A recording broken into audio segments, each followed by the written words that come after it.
Programang ito ay hatid sa inyo ng Air 21. Sagot ko, padala mo!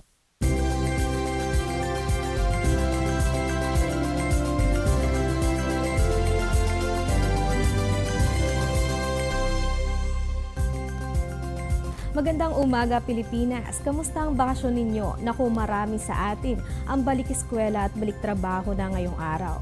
Pero bago ang lahat, tumutok muna dito sa Panahon TV para sa isa na namang siksik na weather updates. Habang kayo ay naghahanda ng inyong almusal, tandaan kung almusal ang pinaka-importante pagkain sa inyong buong araw. Ang balitang panahon naman ang pinaka-importanteng ulat sa inyong umaga. Live mula sa Pag-asa Weather and Flood Forecasting Center.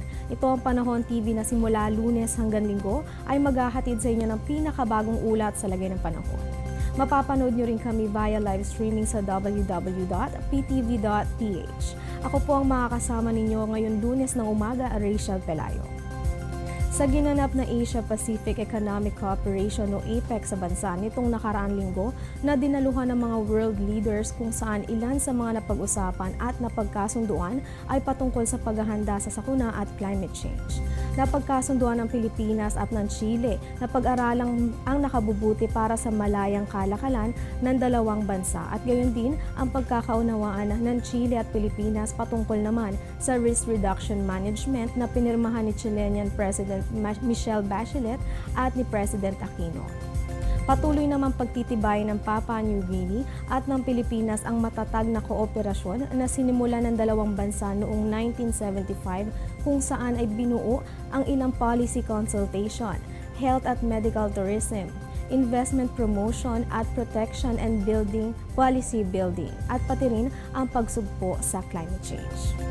Samantalang pagtitibay naman ng South Korea ang kanilang suporta sa Pilipinas sa pagsasaayos ng Philippines Military Modernization Program, kung saan naman ay magbibigay ng kagamitan para sa defense and disaster response ang South Korea sa Pilipinas.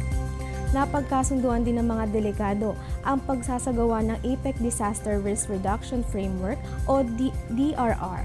Nakapaloob dito ang pagsuporta ng mga economies sa inclusive at sustainable development, sa pagbaba ng mga casualties sa mga sakuna at sa pagpapalaganap ng mas handa at mas maalam na hukbong santadahan sa napakamakabagong mundo. Samantalang muling binisita ni King Carl XVI ng Gustav Sweden ng Tacloban City nitong Sabado.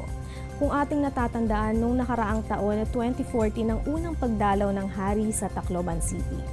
Sa isang press conference, binanggit ni King Carl ang kanyang pakay sa pagbisitang muli sa Tacloban, kung saan ay dinalaw nito ang construction ng kanyang pinapagawang Boy Scout building na inaasahang matatapos na sa susunod na taon. Ang establishmentong ito ay di lang para sa scouting activities, kundi pati rin sa iba pang aktibidad tulad ng disaster preparedness training habang napabalita ring pumunta sa Yolanda Memorial Marker sa Tacloban si King Carl.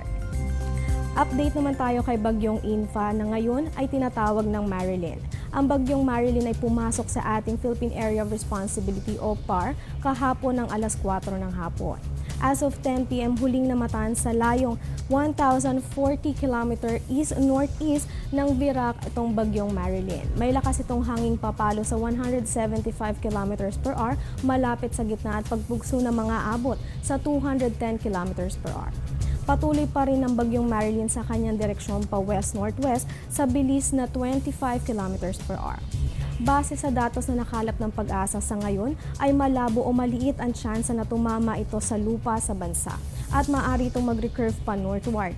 At kung sakaling mapanatili nito ang kanyang bilis ay maaari itong lumabas ng PAR line sa Miyerkules o Huwebes. Base naman sa mga numerical models ng iba't ibang weather bureaus, halos papasok lang sa PAR ang Bagyong Marilyn at magre-recurve ito palihis pa northward at palabas sa ating boundary.